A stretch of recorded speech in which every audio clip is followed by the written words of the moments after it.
Welcome to At Issue. I'm H. Wayne Wilson. Thank you so much for joining us. For the next half hour, we're going to have a lively conversation about where we have been and where we're going together in terms of the progress of women. Now, I say we because men are equally involved in making sure that women make progress. We look at the Fortune 500 companies, and only 21 of the Fortune 500 have females in leadership positions, and only 3 of those are African American. So we're going to have that conversation with 3 professors, and let me introduce first from Eureka College, Dr. Erica Quinn, who is an assistant professor of history at Eureka. Thank you for joining us. Thanks. And across the table, Dr. Stacy Robertson. Dr. Robertson is professor of history at Bradley University, and I might point out the directed the Women's Studies program at Bradley. Yes, thank you. Glad to be here. And also with us is Dr. Rita Ali, who is the Illinois Central College Vice President of Diversity, International, and Adult Education. Thank you all for joining us for the conversation. And I'd like to start with a couple of, the reason for the program is we have some anniversaries to celebrate, so to speak. First of all, we're celebrating 50 years of the Feminine Mystique. A Peorian by the name of Betty Friedan wrote this in 1963. It was published. The Feminine Mystique will be part of our conversation. Also, we'll be discussing women getting the right to vote in the state of Illinois. That happened 100 years ago this year with the passage of a law that allowed women to vote. The first state east of the Mississippi to receive that. And also in 1913, the Alpha Suffrage Club was the first such organization for African American women. I believe the club was called the Alpha Suffrage Club for Negro Women, yes, if I recall. But before we talk about anniversaries, before we talk about where we're at and where we need to go, let's talk about what usually is considered the starting point for women's rights, and that's 1848, Seneca Falls, New York. Can you explain why that is so significant? Sure. 1848, of course, was the date that Susan B. Anthony and others organized the first major women's rights convention in the United States. This convention was important because it brought together a group of reformers and activists from primarily around the New York area, including Frederick Douglass. And it basically at this convention, the group began to articulate all of the issues that concerned women in the United States in regard to issues of inequality. So, for example, property rights, and of course, one of the big issues was the issue of women's suffrage. And so at Seneca Falls, this is the first time that women nationally called for the right to vote. And this was a very controversial part of the convention. This was the one resolution at the convention that was not unanimous. All of the others were unanimous. This one was more controversial than the others. There were 2 organizations that essentially a couple of decades later in the 1860s came out of all this, and the National Women's Suffrage, and I believe the other one was the American Women's Suffrage Association.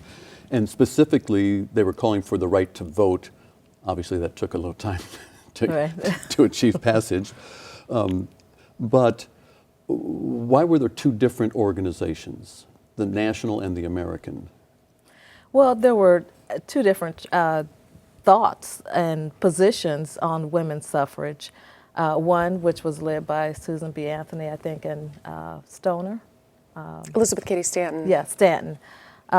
Their position conflicted a little bit with the other Association for Women's Suffrage.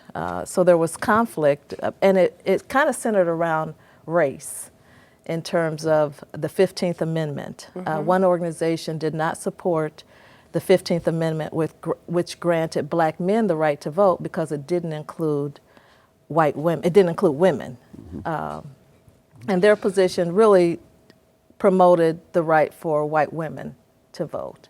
And there was some exclusion, you know, in terms of the right for black women to vote. And the 2 groups eventually merged. Correct. Later in the 1800s. 1890. They finally came together after years of of not only having different attitudes, which Rita's absolutely right about, but also different approaches. So for example, the National Women's Suffrage Association focused more at the federal level in Washington, D.C., trying to get an amendment to the Constitution for women to gain the right to vote, whereas the American focused at the state level. And so they were kind of lobbying states. And in the end, you can see how those would work together, because you have to get the states, of course, to ratify the amendment.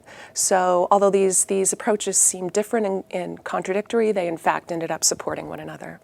This may be too broad of a question, but let's go here anyway. The 1848 Seneca Falls, 1869, the start of these associations. Why did it take so long for women to get the vote nationally? And we're going to talk about states. Some states did it earlier, Sure. but why did it take so long? I mean, what happened? Well, you have to recognize that women getting the right to vote threatened gender norms in the United States. At least it was perceived to threaten gender norms. So if women got the right to vote, there was an assumption that women would then take on other male roles. And those male roles would then push men into women's roles. And so there was this concern that if women took on these new activities, these new men's roles, this new power, that men would lose power.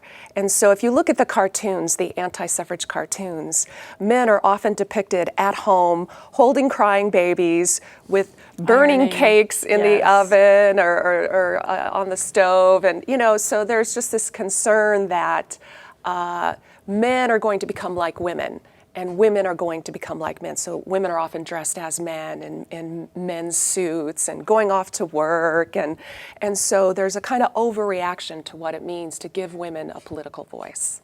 So there's just an enormous resistance to that. I haven't burned anything in the oven yet.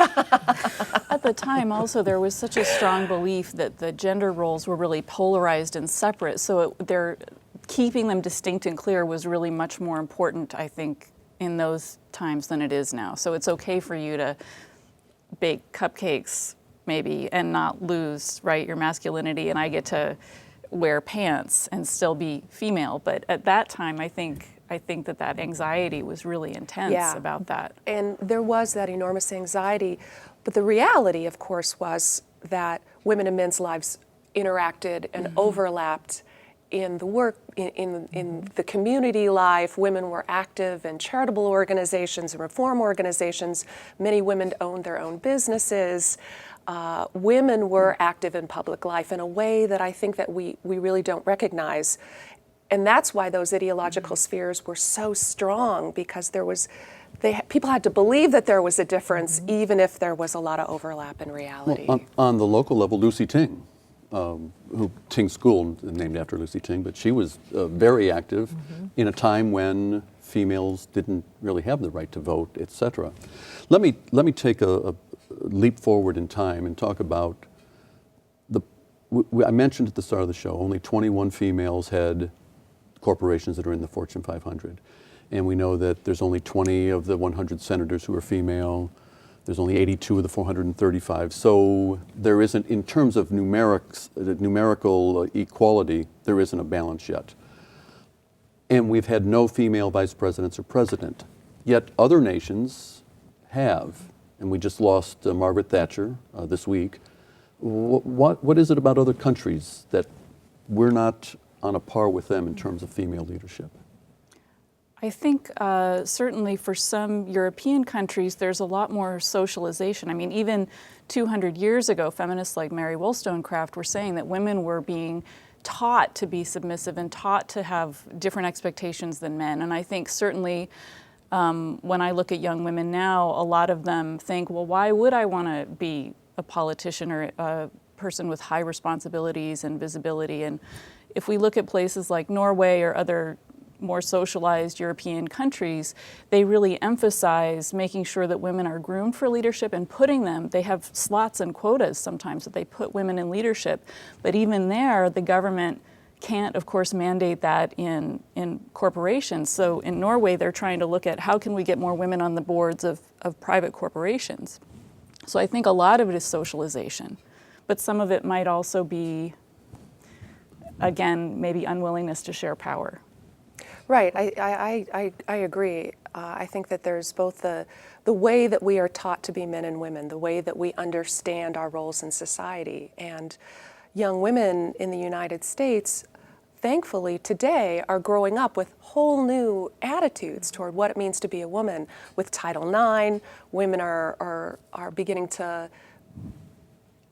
enter in the sphere of professional athletics, for example. They're playing more sports at the high school level and the elementary school level. And so they're beginning to think of themselves in different ways. But the attitude that women, by and large, our primary goal in life is to get married and have children, I think that's still persisting. And that influences all kinds of other attitudes about the way that women are socialized to think of themselves. And if we don't have role models as CEOs and as political leaders, we're not going to follow that path. We're going to follow the more traditional path, the more accepted path, because we get rewarded for that. But women are on the move. I mean, we are progressing in terms of, especially in the area of education, where women are outpacing men in education. Women are receiving more bachelor's degrees, more PhDs than men in the United States. And it's going to be a matter of time. You know, it is going to take time, but women right now are outpacing men in education. And that is going to lead, in my opinion, to more professional positions within the corporate world and women climbing the corporate ladder. Certainly we still have a long ways to go based upon those stats that you had listed there, but there's some positives there. And you know, even Liberia voted in a woman president just a few years ago, but we have more women on the slate running for president, running for vice president, running for higher positions within the United States. And, you know, when we have, you know, I think Illinois is very much more progressive than many other states in terms of some of the politics. The first black president came from Illinois. Carol Moseley Braun came from Illinois. The only black female senator ever came from Illinois. You're exactly right. Let's talk a little bit about 1913 and the events that occurred then. Prior to, in 1869, I believe the date was 1869, the territory of Wyoming said women should have the right to vote. Right. And then as time progressed, eventually 8 states passed some sort of law that allowed women the right to vote up till 1913. 8 states. All of them were Western states, Wyoming, Colorado, etc. Illinois became the first east of the Mississippi state to do so. Why do you think that was? Well, to take just a step back to help to explain the Western states, I think one of the reasons that the Western states were giving women the right to vote is because many of these Western states were trying to attract families to migrate to those areas. And so by giving women the right to vote, they were hoping to attract more families. And Utah, of course, was one of those early territories and states also to give women the right to vote. And that had to do more with Mormon politics and Mormons trying to outvote non-Mormons in that community in order to find a location for them to kind of habitate peacefully and have political dominance in that state. In terms of Illinois, Illinois, I think, was a state with more diversity. Illinois had a very large percentage of immigrant population. Illinois was even at that time, Chicago had become a major metropolitan area and had attracted, I think, a lot of people interested in reform and change and issues of social justice. You have Jane Addams and Hull House already in Chicago. You have this very active group of reformers who were effective in working with the political system within Illinois, which was a powerful political system at that time, and could affect women's suffrage where maybe other states didn't have the political will and power to create women's suffrage. That's one of the issues we're celebrating an anniversary of, 1913, and what you just discussed, 1963, 50 years ago, the Feminine Mystique, as I mentioned earlier. to be honest, I read it over the weekend for the first time. The one thing that occurred to me, other than calling for women's rights, but the one thing that occurred to me was that this was written by Betty Friedan, a Peoria Central High School grad who was living in New York at the time. And it was, to me, correct me if I'm wrong, it was directed to the white, suburban, middle-class female. Absolutely. Why did it become the critical book for women's rights? And I can't speak as a white suburban middle class female, but I have friends who certainly are and have spoken. That book was an eye opener for many of those women, and who had not been through the same type of experiences that many black women and many poor women had experienced. And Betty Friedan in the Feminine Mystique opened their eyes, and that was a group that needed to be tapped. And her book was just, I mean, you can speak to it, you know, from your perspective, but I think it really corralled a group to join the movement, the women's movement. Let's talk about some other issues in terms of, let's talk about poverty, for instance. Are we making much progress in terms of women getting out of the cycle of poverty? I know that most of the people living in poverty now are women, often with children, certainly. So that would indicate no. And I think one of the interesting, perhaps, counterpoints is that it's true that women outnumber men at university and higher education institutions now. So it seems like that might be starting to help. Of course, after 2008, that's all a little bit off the table. But you probably could speak a little bit more about. Well, unfortunately, the net worth of women of color is still, those under 50 years old is basically zero or in a negative status.